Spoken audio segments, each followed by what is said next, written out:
Bossing, dito tayo uli. Drop Wrench Garage. Ayan o. Sinimulan na nilang galawin yung yung Lancer na nabili kahapon ng taga Sariaya. Asan na yung natin? Bossing, tikyo. Asan na yung natin? Yung mga pyesa na nabili natin.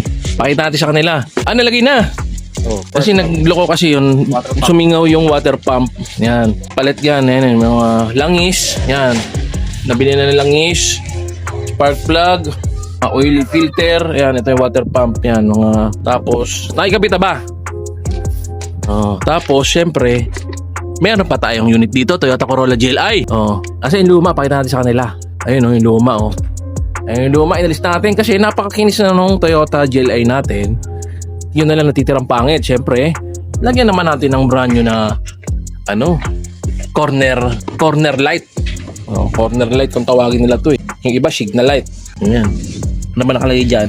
Toyota. Ito sa kahon. Ano ba nakalagay sa kahon? Corner lamp. Ayan Ayun, grabe, biglang gumanda Isipin mo yan lang biglang gumanda. Tapos nag-request rin si Bossing TQ natin na palitan ang wiper blades. Ayan, kasi mapakit na daw. Pangit na yung hagod. Palitan na rin natin ng brand new na wiper. Sela yung mekaniko. Mga klaseng mekaniko to. Mas marunong pa sa may-ari. Maselan. Ayan pakita natin sa kanila yung makina. Yan ang engine bay niya GLI po yan, 16 valve 4 AFE. Yan. Tapos, yung battery ng GLI, lalagyan natin ng bago yan. Kasi nadamay po doon Wala kasing battery ng Lancer. Bigay na natin sa kanya yun.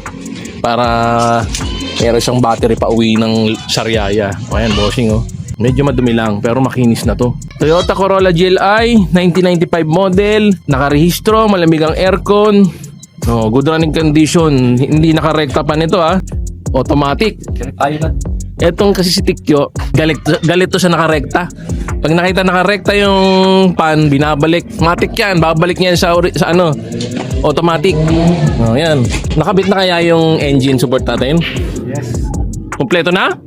Sige nga. Grabe naman yan. Ayan, Bossing all power yan. Pag GLI, power steering, power windows, EFI engine. Tapos ito manual transmission. Touchscreen na yung niya. Pinalitan natin, brand new yan. Yung stereo niya, touchscreen. Marami pa yung loob kasi i-detail pa to. Pag tapos na lahat, yan ang huling gagawin yan. Lilinisin na yan. Yung loob. Loob at labas, lilinisin. Tatire block natin yan para makalinis pati gulong. Yan. Tapos ito pa. Sama natin to. Kasi yung pintor natin si Paul Auto Works. Nalimutan isama yung side mirror. Masyado kasing maraming ginagawa. Nadali na isa. Bossing ito yung luma. Ito yung luma. Durog na yan. Ito na yung bago. Pwede mo tanggalin yung green kung gusto mo. Hindi na, para sila na magtanggal pagkadili. Yun diba? Brand nyo na. Sarap. Tuwan-tuwa siguro makakabili nito. Ibang klase mekaniko dito. Maselan. Maselan pa. Sa Maselan. Silipin ko nga yung kung totoo. Teka lang. Silipin nga natin. Ano nangyari dito? Nakabit na ba yan? Paano? Parang hindi. Yung isa pa lang sa Hindi pa ito nagagalaw. Pero yung ilalim, nakabit na. dalawa, yung sa likod. Tatlo, okay, yung likod. Isa na lang kulang. Okay, basta papalitan na natin yung 4 na engine support. Pero buyer, hanapin nyo dahil makikita nyo talaga yan. Kasi yung mga pinagpalitan, nandyan po yan. Ayan, ito yung mga pinagpalitan natin. Ito di ba pala nakakabit yung likod? Ito. Ayan pa. Ayan palit. Lahat ng pwedeng palitan dyan, palitan. Ayan, Bossing, kung kursunada nyo to, pwede kayong tumawag sa akin. Number ko, parati lang nasa screen. Tawag lang kayo, huwag kayong magte-text. Kasi para mabilis tayong mabilis usapan natin, tawag lang. Minsan pag natawag kayo, hindi ko nasasagot. Pag nakita ko naman na tumawag kayo, ako'y tatawag. Pag hindi ko nasagot, sige. Bye-bye.